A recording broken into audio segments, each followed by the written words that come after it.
124 bills signed by Governor J.B. Pritzker in one day, and we'll review some of those here. Good morning, it's Illinois in Focus Daily. I'm Greg Bishop. Like, subscribe, hit that notification bell, and wake up with us each and every weekday morning for Illinois in Focus Daily.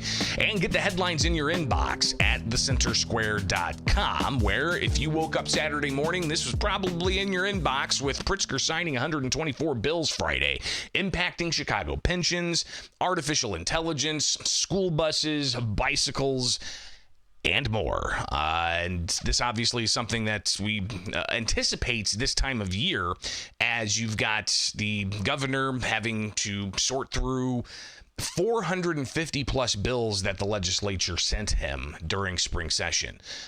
There's still 100 plus more bills on the governor's desk, 203. There's a lot of legislation the governor still has to deal with throughout the summer. Will he veto any of them? Because you've got veto session coming up, and will they have anything to tackle when it comes to addressing vetoes or line item vetoes? Doesn't look like that's going to be the case, so maybe veto session could be focused on, say, the mass transit fiscal cliff. That's going to be an ongoing storyline for us this summer as well.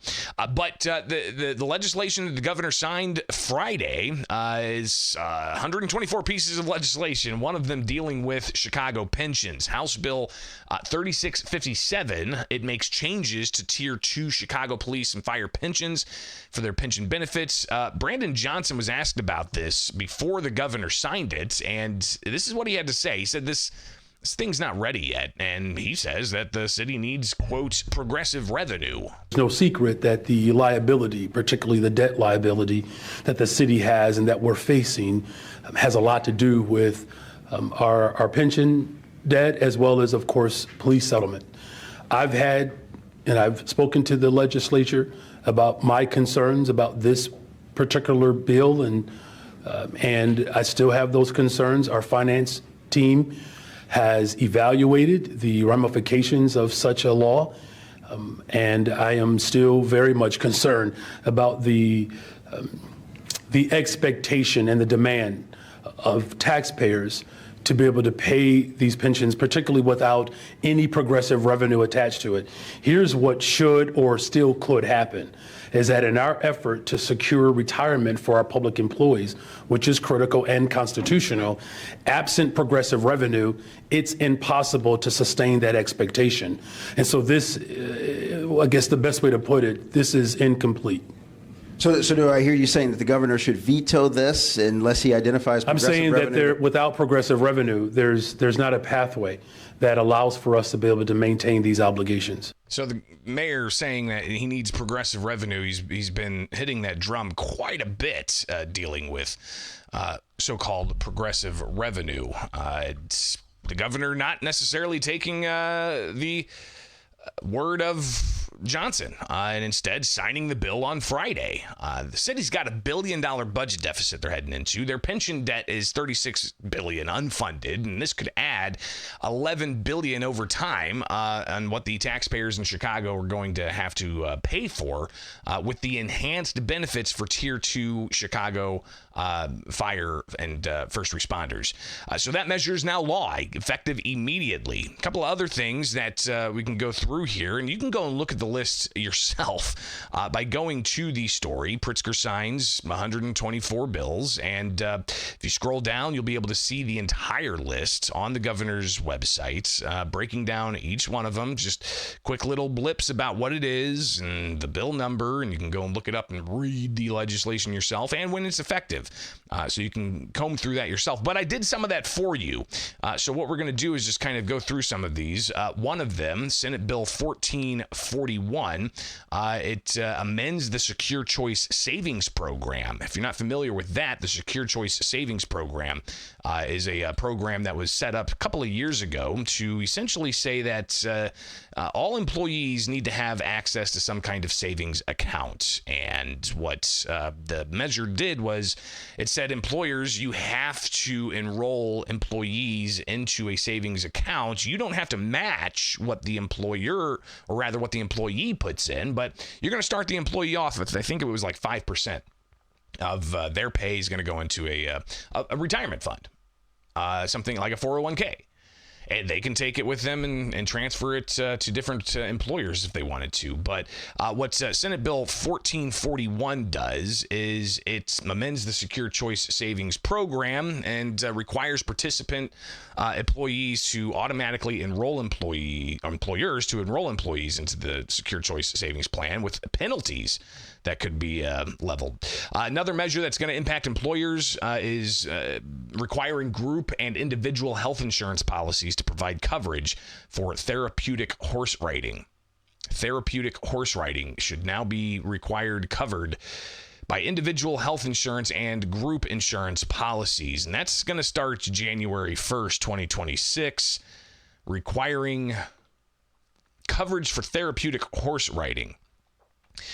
Schools starting immediately. Well, actually, it's July 31st when this actually kicks in, but requires newly purchased school buses to be equipped with lap and shoulder belts starting July of 2031. Here is a little bit of the debate on the House floor when this passed during spring session just a handful of months ago. Senate Bill 191 is really a bill about the improving of the safety of our children that are riding school buses every day back and forth from our homes to school.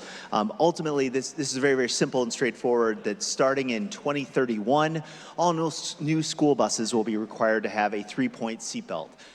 This might sound interesting. It's really not that notable in the sense that school buses are already pretty safe, and all new manufactured school buses already are really focusing on having these 3-point seatbelts. It's going to keep our children safer. We have a note that the Illinois School Transportation Association estimates the additional charge for the seatbelts on a full-size bus ranges from $7,000 to $18,000. Are you aware of that estimate? No, I'm not. And again, I think that the point there is a cost to having seatbelts in the bus. This is really consistent with what all school bus manufacturers, especially the larger school bus manufacturers, are doing already.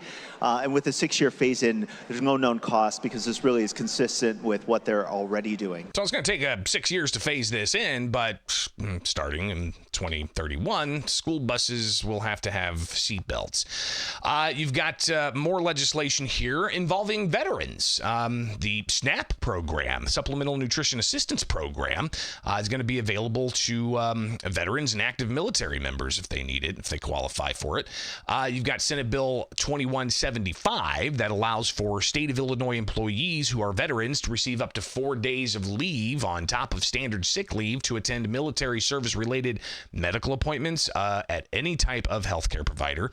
And you also had another one, I believe, that passed as well, and that would have allowed for military veterans who are part of like honors guards and color guards, and being able to go to military funerals and to perform the honors there. They can get time off, paid time off, I believe, to be able to do that. So several things involving veterans. Hunting, you've got a couple of interesting things here.